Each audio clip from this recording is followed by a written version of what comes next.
Let's begin with the obvious, because politics rarely does. The Reform UK badge that Nigel Farage has teased, black, gold, circular with the party logo and motto, family, community, country, is not a swastika. It doesn't contain a swastika, it doesn't mimic the hooked cross, and no sane geometric analysis will smuggle one into it. Look at the actual comparison between the two, because I think the Daily Mail gave us this example here. What Kevin Hollingrake did was not to identify a literal Nazi symbol, but to suggest a visual and rhetorical echo of one. The Nazi Golden Party badge of 1933, a gold-ringed circle enclosing a stark ideological emblem. And with that understanding, as you can see, there is some sort of link.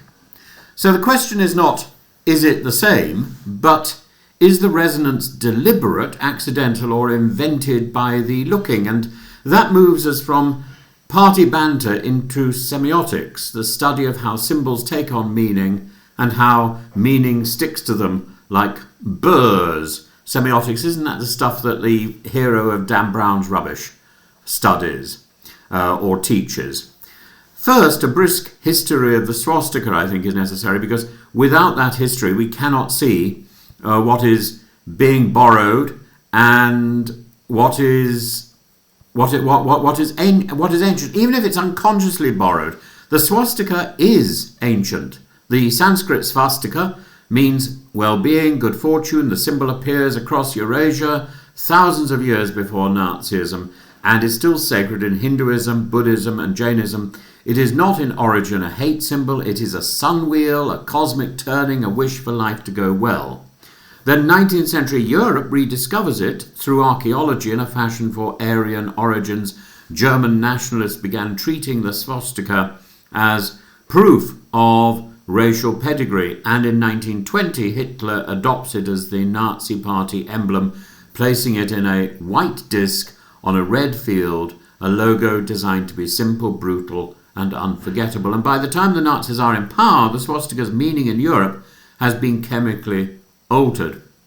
What had been a sign of good luck from Asia, and also seen in Greece, and in fact, if you go to modern Greece, you'll find railings near the Greek Parliament with exactly the swastika design on it from the 19th century, from German academics who were particularly excited by the discovery of this symbol in Greek art and pottery.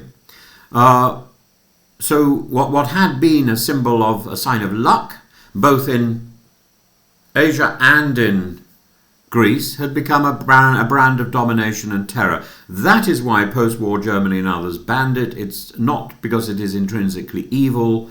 What does Sound of Music call it? The spider.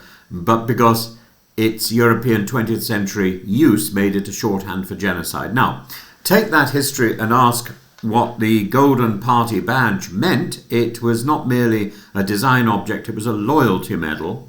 The first 100,000 members, the old fighters, marked out, gilded, rewarded. Its circular gold form told its own story, permanence, unity, a people enclosed around an ideological cause. So Hollinrake's implication is this: Farage is offering a gold membership token with a blunt nationalist slogan. Well, that looks uncomfortably like fascist-era political merchandising. He's not saying that is a swastika. He's saying your aesthetic and your ritual feel close to something unclean. And that, I'm afraid, whatever the drama that reform kicks up, is a partial truth. Politics is not only policy, it is theatre, mood, costume, choreography. And when you choose black and gold, a hard geometric logo, and a three-word mantra about nation, you are walking into a gallery already hung with paintings from the 1930s. So, yes, the Reform UK badge isn't directly modelled on the swastika, but there are parallels and there is partial truth. But partial truth can mislead, can't it? Because there are at least 3 other explanations besides unconscious fascist cosplay. Explanation 1, design lineage. The Reform logo is a stark arrow motif descending from the simplified modernist tradition of mid-century political branding. Those thick lines and blunt angles also sit quite happily in the traditions of British graphic heritage. Eric Gill's lettering, the Johnston typeface for the underground, wartime poster minimalism, even the late corporate look of bold sans serif equals seriousness. Brutal, yes, but brutalism in design is not automatically fascism. It is often just modernity's impatience with ornament. Explanation 2. The merchandising logic. A circular badge in gold looks like a football crest, a commemorative coin, a lapel pin for donors. Farage is selling belonging. The gold disc is marketing, not metaphysics. Explanation 3. The viewer does half the work. Symbols do not live in a vacuum. They live in a culture of memory. If you prime people with this looks Nazi, many will suddenly see Nazis in the negative space.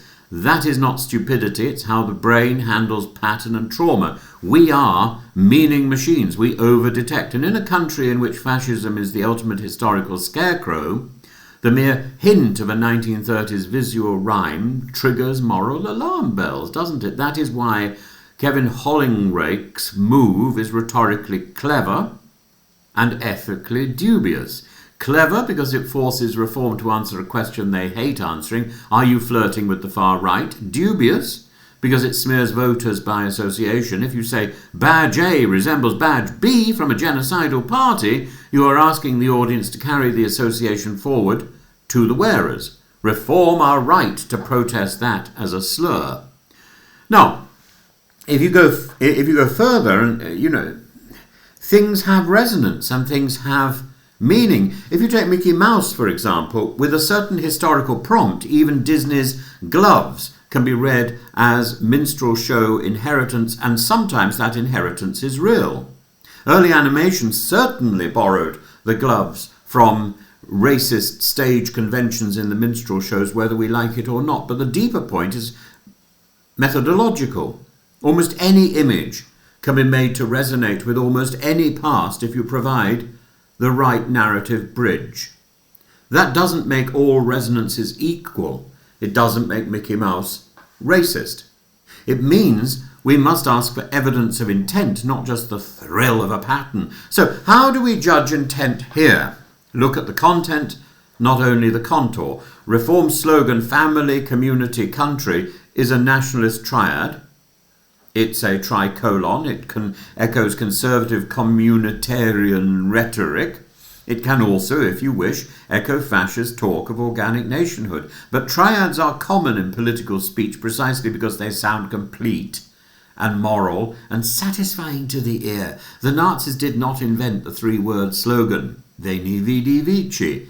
They weaponized the 3-word slogan. They weaponized the tricolon.